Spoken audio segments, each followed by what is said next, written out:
Un día nos pusimos de acuerdo y decidimos unir fuerzas.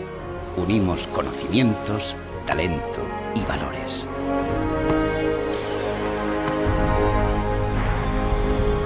Los motivos valían la pena. España y el fútbol y España. De aquello hace ya un siglo, pero parece que fue ayer. Desde entonces hemos aprendido mucho, unos de otros y otros de unos. Hemos sumado emociones y experiencias.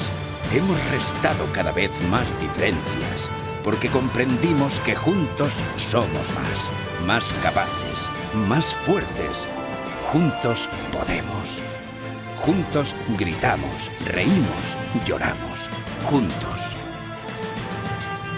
Juntos creamos las competiciones y los órganos deportivos que las desarrollan, sin los cuales nuestro fútbol no sería líder europeo. Juntos hemos descubierto a grandes promesas que lucharon por alcanzar sus sueños. Juntos hemos sabido encajar derrotas y superarlas hasta alcanzar la gloria. Juntos hacemos grande este deporte. Centenario Real Federación Española de Fútbol. Juntos hacemos historia.